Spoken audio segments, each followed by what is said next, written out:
Bonjour à tous, alors je voulais vraiment vous faire cette vidéo sur la dashcam rétroviseur de chez Autovox avec une caméra arrière de 720p et c'est ça qui est vraiment bien, 720p par rapport aux caméras 480p qu'on trouve sur toutes les autres caméras que j'avais trouvées jusqu'à maintenant.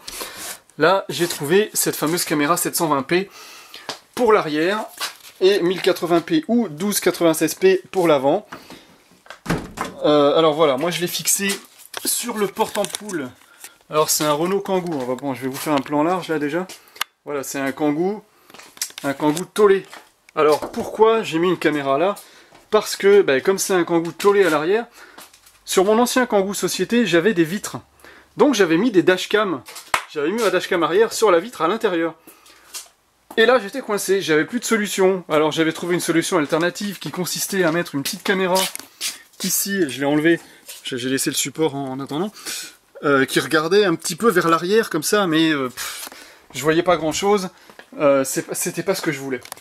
Donc j'avais essayé auparavant une caméra 480p, et l'image elle est franchement pourrie, il n'y a pas d'autre mot. En 480p c'est pas regardable, c'est vraiment l'horreur.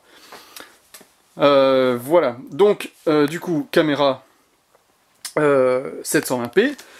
Ça, c'est pour ça que j'ai choisi cette dashcam, qui est, on va pas se mentir, quand même assez chère. Ça pique un peu, plus de 200 €, mais c'est la seule que j'ai trouvée qui fasse vraiment du 720p à l'arrière.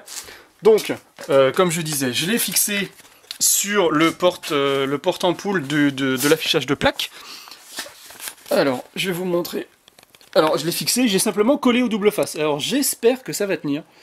Parce que franchement, le support fourni, il est vraiment pas pratique. C'était un support qu'on pourrait glisser. Alors déjà, on va zoomer, je vais vous montrer derrière comment ça se passe. Comment j'ai fait. Voilà, j'ai fait comme ça. On voit pas bien, hein, il n'y a pas beaucoup de lumière. Voilà, donc elle est collée. Je sais pas si vous allez bien voir. Hein. Elle est collée, voilà, juste en dessous. Et le fil, il passe. J'ai fait une petite encoche dans le lecteur de plaque, dans le porte-ampoule. J'ai fait une petite encoche pour passer le fil et qui passe. J'avais de la chance d'avoir un trou qui était déjà fait dans la tôle qui est passé à l'intérieur. Et du coup, en ouvrant la porte, voilà, moi j'ai dégrafé toute cette plaque là. D'ailleurs, j'ai pété un clip là. J'ai dégrafé cette plaque, j'ai récupéré mon câble à l'intérieur que j'ai ressorti ici. C'est là que j'ai fait. Tiens, faudra que je coupe ça, c'est moche. C'est là que j'ai fait ma connexion. Je vous montre en plan large ce que ça donne.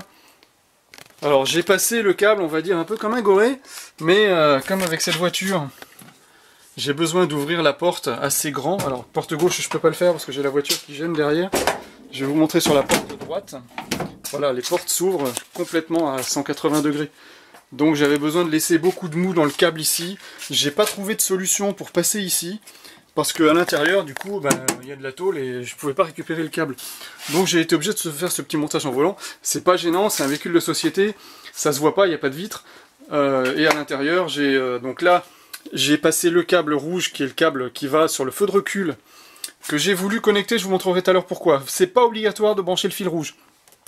Donc je l'ai connecté sur le feu de recul qui se trouve juste là, simplement en passant dans ce trou-là, et en ressortant par là, dans le trou du feu. Là j'ai trouvé facilement le chemin, ça allait tout seul avec un petit passe-câble.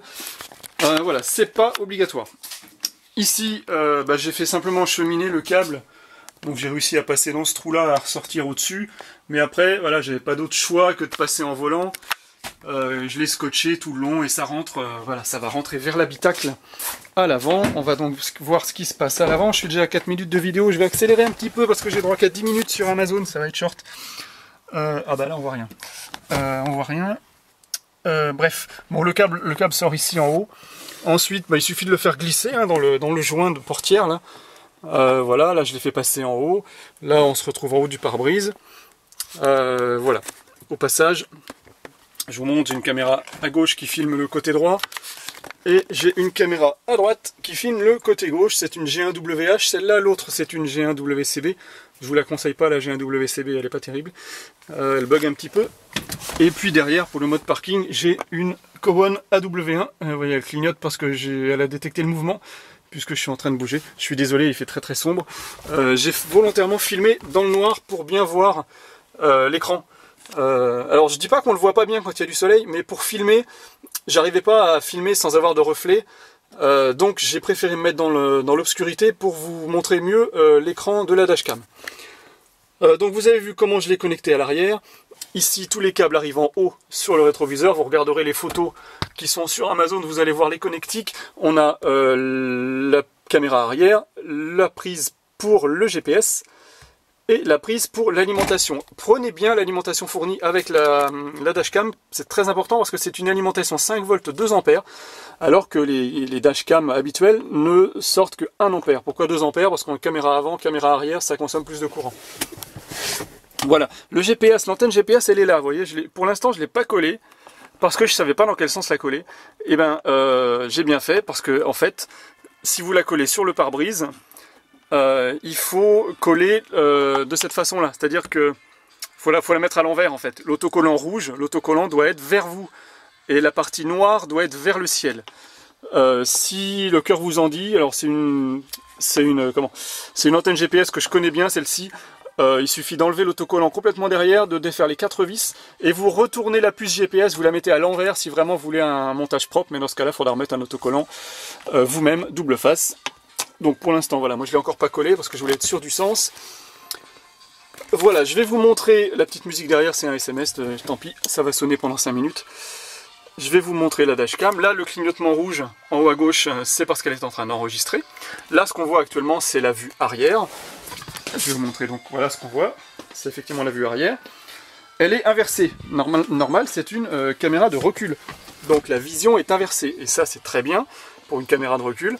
Après, quand vous allez filmer en mode dashcam, puisqu'elle enregistre également, elle filme, et elle enregistre la vue arrière et la vue avant, ça va vous enregistrer donc l'image à l'envers. Donc il faudra utiliser un logiciel de traitement vidéo pour retourner l'image et la remettre à l'endroit si vous voulez avoir une vision normale de votre caméra arrière en utilisation dashcam. Ici, on a la direction, le nord, avec la boussole à côté. Ça vous indique la direction vers laquelle vous roulez. C'est un petit gadget, je ne sais pas trop à quoi ça sert, enfin bref. En haut à droite, on a l'heure. L'heure se met automatiquement à jour par rapport au GPS. C'est dans les menus. Moi, j'ai laissé la dashcam en anglais. Moi, je laisse toutes mes dashcams en anglais parce qu'en général, c'est toujours mal traduit. C'est pour ça qu'elle me dit qu'on est Saturday, c'est-à-dire samedi. Je clique un coup sur l'écran. J'ai ici des petits boutons qui arrivent. Alors, je vais arrêter l'enregistrement avec le bouton rouge. Alors déjà je vais vous montrer que ce bouton là ça permet de basculer entre la caméra avant et la caméra arrière. Voilà, ça c'est la caméra avant. Alors vous voyez une vue très large, mais ça filme bien du 16/9, c'est à dire que si je pousse avec mon doigt je vois le bas de l'écran, donc ma caméra filme jusque là et vers le haut elle filme jusque là. Après, pour faciliter la vision en roulant, vous pouvez ajuster votre angle. C'est conservé en mémoire quand vous allez couper le contact et remettre le contact. Si par exemple je remets la caméra arrière, si par exemple je veux avoir une vue comme ça normale où je puisse voir justement façon rétroviseur, parce que moi du coup j'avais plus de rétroviseur intérieur, donc je voyais plus derrière moi. J'étais obligé de me servir de mes rétroviseurs latéraux. Donc du coup là on règle la vue comme on la veut en roulant, et je vais mettre le contact. Et quand je passe la marche arrière, hop, vous voyez la vue, elle se tasse, ce qui fait qu'on voit plus large. Et en même temps, je suis désolé pour le bip, c'est le bip de recul. Est-ce que je peux le couper? Comment il se coupe ce truc? Ah, ça y est, je l'ai trouvé. Qu'est-ce que je disais? Oui, voilà. Donc après, vous pouvez régler votre vue recul, vous la réglez comme vous voulez, c'est également conservé en mémoire. Donc moi je veux voir le plus bas possible pour éviter de, par exemple, de rouler sur un plot en béton ou des choses comme ça.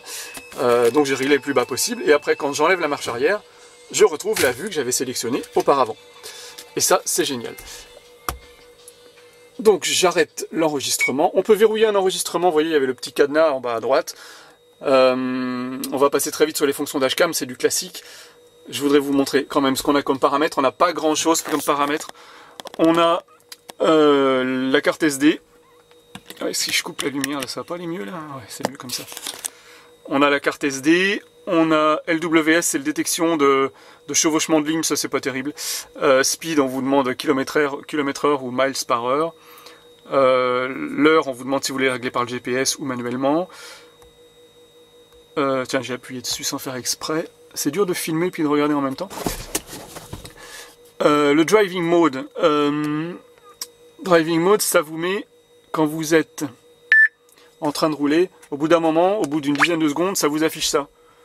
Avec votre vitesse GPS, votre direction, et ça vous enlève. Et donc vous avez votre rétroviseur normal. Vous voyez normalement comme si vous étiez, vous voyez, on voit l'appareil photo, on voit finalement façon rétroviseur normal. Ça c'est pour ceux qui ont une vitre à l'arrière. Moi dans mon cas ça ne me sert à rien. Donc j'ai mis le driving mode sur off. Parce que je veux pas que ce truc-là s'affiche. Je veux voir en permanence ma vue arrière. C'est-à-dire à travers la caméra 720p. La résolution, le choix de la résolution. Le loop recording, c'est la taille des fichiers que ça va enregistrer. Donc 1, 2 ou 3 minutes. Moi j'ai mis le 3 minutes. Je préfère avoir les fichiers le plus long possible pour ne pas risquer de couper une séquence importante. Sachant que de toute façon avec un éditeur vidéo vous pouvez rassembler les morceaux. Le G-Sensor c'est le détecteur de choc, ça vous verrouille le fichier automatiquement, je l'ai mis sur off. Le Parking Mode Sensitivity parce qu'il y a un mode parking, moi je l'ai désactivé aussi, c'est pas ce que je cherche sur cette caméra là, moi j'ai une autre caméra qui fait mode parking. Le volume on peut régler bas, haut, moyen, on peut régler la luminosité en automatique ou en manuel. Et on peut enregistrer ou pas le son, on peut choisir sa langue. Parking line, c'est la marche arrière, c'est ce qu'on a vu tout à l'heure, vous voyez, c'est les lignes colorées. Alors moi je vais les enlever parce que ma caméra elle n'est pas centrée, le porte-plaque il n'est pas au milieu de la voiture, donc ça me fausse ma vision, donc je vais l'enlever. Je vous l'ai laissé là pour la démonstration. GPS info, ça vous donne les infos GPS. C'est avec ça qu'on voit que si on met l'antenne GPS à l'envers, dans le mauvais sens, on voit que le niveau des signaux baisse ou monte. Voilà. Là on a les informations sur le DVR, pas grand chose d'important. Voilà, et puis le dernier menu c'est pour remettre à zéro en retour usine. Alors moi je vais pas l'utiliser moi cette caméra vous l'avez bien compris en vue avant. Moi ce qui m'intéressait c'est la vue arrière. C'est uniquement pour ça que je l'ai pris. Moi pour la vue avant j'ai déjà derrière une Togward CE20 que j'ai oublié de rebrancher d'ailleurs parce que tout à l'heure j'ai fait des essais et je voulais pas descendre la batterie de la voiture. Voilà, j'ai une CE20 derrière, qui filme devant, mais qui est donc derrière mon rétroviseur. Voilà, donc moi ce qui m'intéresse vraiment c'est la vue arrière en 720p, en HD. C'est pas du Full HD, c'est du HD. Et franchement, on voit bien, on voit les plaques, on arrive à lire les plaques, on voit correctement, on voit nettement. Et franchement, la marche arrière qui vient recaler l'image, ça c'est génial. Voilà, c'est ce qui me manquait moi sur ce véhicule. D'ailleurs, je me suis déjà beugné l'arrière avec ce véhicule. J'ai pas l'habitude de pas avoir de vitre à l'arrière et c'est franchement galère. Je vais vous montrer vite fait ce que ça donne vu de devant. On voit un petit peu, alors je sais pas, je vais peut-être avoir trop de reflets avec la lumière. Ouais, on voit pas bien. On voit les élastiques en fait. On voit un peu les élastiques. Non, bah vous allez pas voir comme ça. Peut-être que si je le prends comme ceci.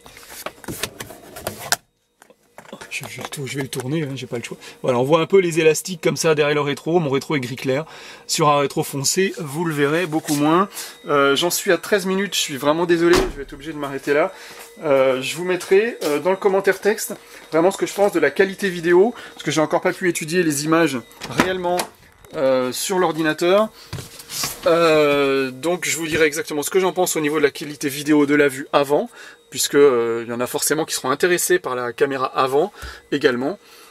Et je vous mettrai aussi la qualité vidéo de la vue arrière, parce que c'est quand même le gros point fort de cette dashcam, qui est franchement bien. Hein. L'objectif là, il se décale sur le côté. Elle est franchement bien. Elle coûte 200 € certes, mais j'ai pas trouvé mieux. J'ai pas trouvé mieux en vue arrière. Voilà, mais ça je vous l'ai déjà dit, on va pas répéter. On va atteindre les 15 minutes, je vais m'arrêter là. Si vous avez des questions, la partie commentaires comme d'habitude. Et puis je vous dis à bientôt pour une prochaine vidéo.